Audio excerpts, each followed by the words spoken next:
사랑하는 여러분, 오늘도 예수님을 더욱더 알아가시고 예수님의 말씀을 실천하셔서 하나님께 영광을 돌려드리시는 하루가 되시기를 예수님의 이름으로 축복합니다.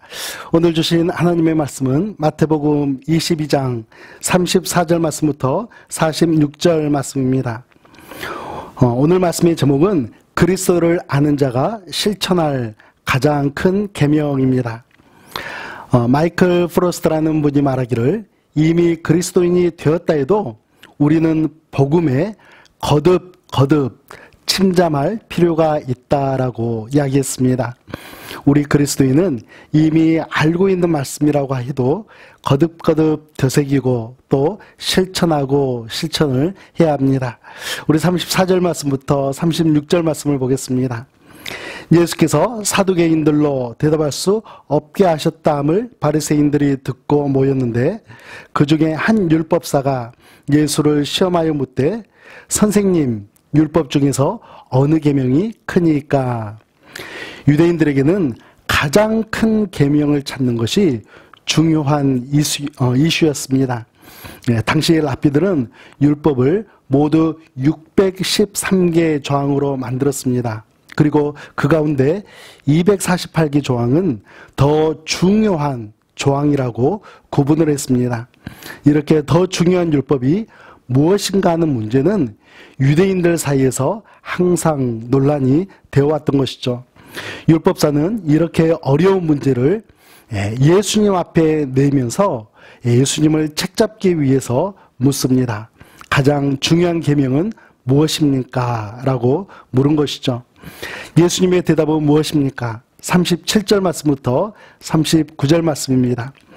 예수께서 이르시되 내 마음을 다하고 목숨을 다하고 뜻을 다하여 주 너의 하나님을 사랑하라 하셨으니 이것이 크고 첫째 되는 계명이요 둘째도 그와 같으니 내 이웃을 내 자신같이 사랑하라 하셨으니 아멘. 첫째는 무엇입니까? 내 마음을 다하고 목숨을 다하고 뜻을 다하여 주 너의 하나님을 사랑하라. 아멘. 원어 성경을 보면 앞뒤 순서가 바뀌어 있습니다. 먼저 하나님을 사랑하라. 그 다음에 우리가 어떻게 사랑할 것인지에 대한 방법들을 열거하고 있는 것이죠. 우리 그리스도인들이 하나님을 어떻게 사랑할 수 있습니까? 한마디로 요약하면 가식적인 사랑이 아니라 전 인격을 다해서 하나님을 사랑하라라는 말씀입니다. 둘째는 무엇입니까? 내 이웃을 내 자신과 같이 사랑하라. 아멘.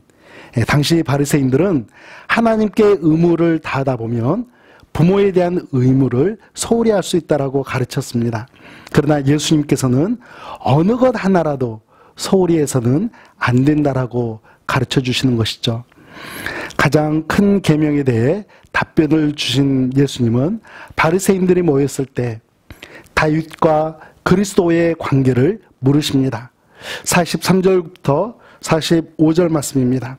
이르시되 그러면 다윗이 성령에 감동되어 어찌 그리스도를 주라 칭하여 말하되 주께서 내 주께 이르시되 내가 내 원수를 내 발 앞에 둘 때까지 내 우편에 앉아있으라 하셨도다 하였느냐. 다윗이 그리스도를 주라 칭하였은즉 어찌 그의 자손이 되겠느냐 하시니. 바리새인들은 그리스도께서 육신적으로는 다윗의 혈통에서 나실 것을 알고 있었습니다.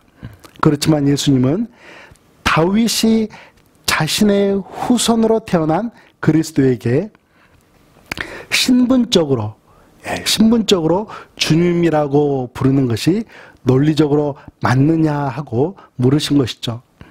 예수님은 바리새인들의 그릇된 메시아관과 구약 성경에 대한 무지함을 깨닫게 해주시면서 예수님은 인성과 신성을 모두 소유하신 하나님의 아들 메시아이심을 가르쳐주고 있습니다.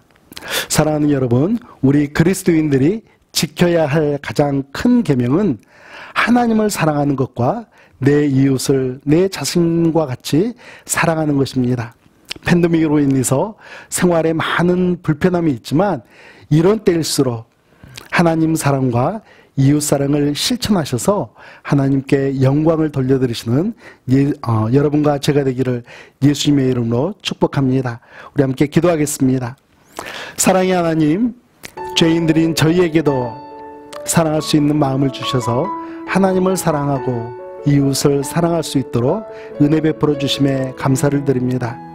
작지만 진실한 마음으로 사랑을 실천함으로 하나님께서 기뻐하시는 삶을 살아가겠습니다. 예수님의 이름으로 기도합니다. 아멘.